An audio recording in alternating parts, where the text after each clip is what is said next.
अस्सलामु अलैकुम। Chapter number 5 हमारा कंटिन्यू है ए सेलुलर लाइफ। इस चैप्टर में हम वायरसेस के बारे में पढ़ रहे हैं। ठीक है, लास्ट वीडियो में हमने डिस्कस किया था बेसिक स्ट्रक्चर ऑफ वायरस। आज की वीडियो में हम कवर करेंगे क्लासिफिकेशन ऑफ वायरस। इस टॉपिक में हमने 3 तरह की क्लासिफिकेशन पढ़नी है। हर क्लासिफिकेशन डिफरेंट बेसिस पर है। ठीक है, इससे पहले हम कुछ पॉइंट्स जो कि हम लास्ट वीडियोस में कवर कर चुके हैं उसको एक बार रिवाइज कर लेते हैं। सबसे पहले हमने देखा था कि वायरस क्या है। ए सेलुलर स्ट्रक्चर है, नॉन सेलुलर है, सेल का बना हुआ नहीं है, कुछ केमिकल्स से कंपोज्ड है। कौन से केमिकल्स? प्रोटीन, लिपिड्स, कार्बोहाइड्रेट और न्यूक्लिक एसिड। ये बायोमोलिक्यूल्स मिलकर वायरस का स्ट्रक्चर बनाते हैं। ठीक है, सेकंड हमने बात की थी कि वायरस के स्ट्रक्चर में 2 चीज़ें होती हैं। एक होता है उसका जीनोम। जीनोम क्या होता है? जेनेटिक मटेरियल, जिसमें आता है डीएनए या फिर आरएनए। कुछ वायरसेस के पास डीएनए होता है एज जीनोम, उन वायरसेस को हम कहते हैं डीएनए वायरस। कुछ वायरसेस के पास आरएनए होता है एज जीनोम, इसे हम कहते हैं आरएनए वायरस। ठीक है, तो कुछ वायरसेस डीएनए वायरस होंगे और कुछ वायरसेस आरएनए वायरस होंगे। इसके अलावा जीनोम के ऊपर एक कवरिंग होती है, उस कवरिंग का नाम है कैप्सिड। फॉर एग्जाम्पल ये जीनोम है, इसके ऊपर ये कवरिंग है, तो इस कवरिंग को हम क्या कहेंगे? कैप्सिड, और ये इसका जीनोम हो जाएगा। ठीक है, ये वर्ड्स आगे इस टॉपिक में भी यूज़ होंगे, तभी इसको हम रिवाइज कर रहे हैं। जीनोम हो गया, कैप्सिड हो गया। इसके अलावा हमने पढ़ा कि वायरस एक ऑब्लिगेट पैरासाइट है। ठीक है, वायरस का काम क्या है? हार्म करना, इन्फेक्ट करना अपने होस्ट को। ठीक है, देखो वायरस है, ये जिस सेल को या जिस ऑर्गेनिज्म को इन्फेक्ट करता है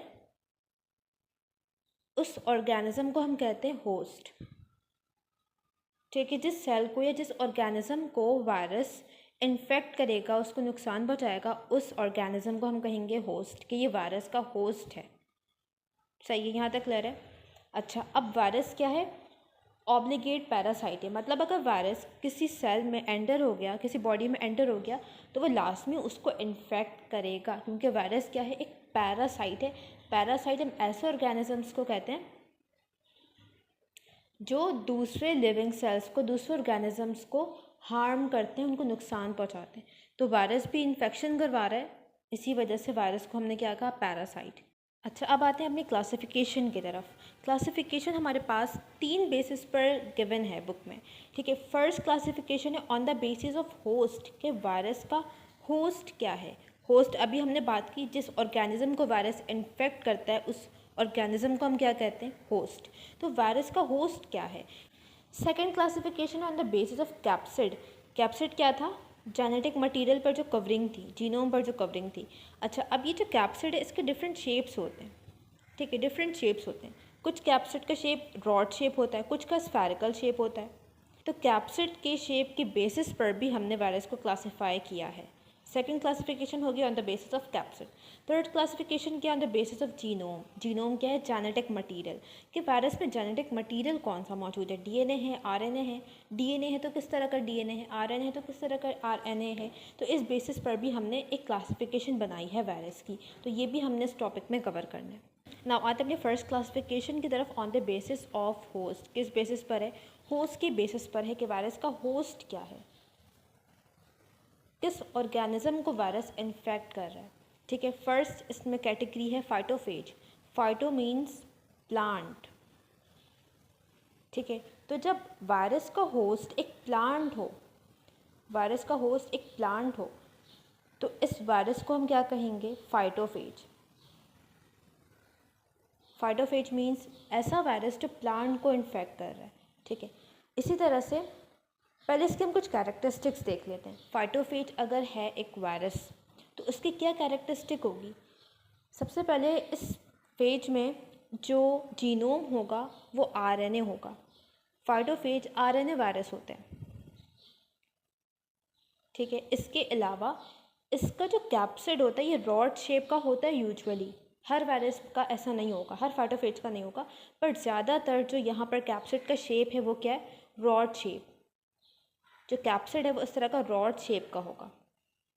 अगर याद हो तो हमने जब डिस्कवरी पढ़ी थी वायरस की, हमने पढ़ा था टोबैको मोज़ाइक वायरस। वहाँ पर मैंने पिक्चर दिखाई थी टोबैको मोज़ाइक वायरस की। उसका कैप्सिड कैसा था? इस तरह का था, और यहाँ से इसका जीनोम था। तो टोबैको मोज़ाइक वायरस किसकी एग्जाम्पल है? फाइटोफेज की, क्योंकि ये किसको इन्फेक्ट कर रहा है? टोबैको प्लांट को। ठीक है, तो टोबैको मोज़ाइक वायरस फाइटोफेज की एग्जाम्पल हो गई। और इसका शेप कैसा था? रॉड शेप का इसका कैप्सूल था। ठीक है, यहाँ तक एक एग्जाम्पल हो गई। अब एक और एग्जाम्पल है कॉलीफ्लावर मोज़ाइक वायरस। ये कॉलीफ्लावर के प्लांट में डिजीज़ करवाता है, तो इसीलिए इस वायरस का नाम हमने क्या दे दिया? Cauliflower mosaic virus. यहाँ तक क्लियर है। अब सेकंड है ज़ूफेज। ज़ू हम किसे कहते हैं? एनिमल्स को। तो ज़ूफेज ऐसे वायरस हैं जिनका होस्ट एक एनिमल है। एनिमल में ह्यूमंस भी हो सकते हैं और अदर एनिमल्स भी हो सकते हैं। तो ऐसे वायरस को हम क्या कहेंगे? ज़ूफेज। ठीक है, ज़ूफेज की कैरेक्टरिस्टिक है कि यहाँ पर जो जीनोम होगा वो डीएनए भी हो सकता है और आरएनए भी हो सकता है। एक बात हो गई। सेकंड पॉइंट ये है कि यहाँ पर जो कैप्सिड का शेप है वो है स्फेरिकल शेप। ये स्फेरिकल वायरस होंगे। अगर कोरोना वायरस का स्ट्रक्चर याद हो, कैसा था? इस तरह का, और उसके ऊपर इस तरह से स्पाइक्स होते थे। तो ये एक स्फेरिकल वायरस है। और कोरोना वायरस एक ज़ूफेज है, क्योंकि वो किसको इन्फेक्ट कर रहा है? वो एनिमल्स को, ह्यूमंस को इन्फेक्ट कर रहा है। तो यहाँ पर ज़ूफेज की एग्जाम्पल भी लिख सकते हो, क्या है? Corona virus. ठीक है, तो इस तरह से पिक्चर्स देख के इन पॉइंट्स को बहुत इजीली याद रखा जा सकता है। टोबैको मोज़ाइक वायरस की जब पिक्चर देखोगे फ़ौरन से ध्यान में क्या आएगा? कि इसका कैप्सूल रॉ शेप होता है, ये एक फाइटोफेज है। कोरोना वायरस की पिक्चर देखी होगी, तो ये क्या है? स्फेरिकल शेप है। कोरोना क्योंकि एनिमल्स को इन्फेक्ट करे, तो ये एक ज़ूफेज है। ठीक है, तो इस तरह से चीज़ों को लिंक कर सकते हो। थर्ड है bacteriophage. Bacterio means bacteria. Bacteriophage ऐसा वायरस है जो बैक्टीरिया को इन्फेक्ट करता है। ये वायरस है, ये बैक्टीरियल सेल है।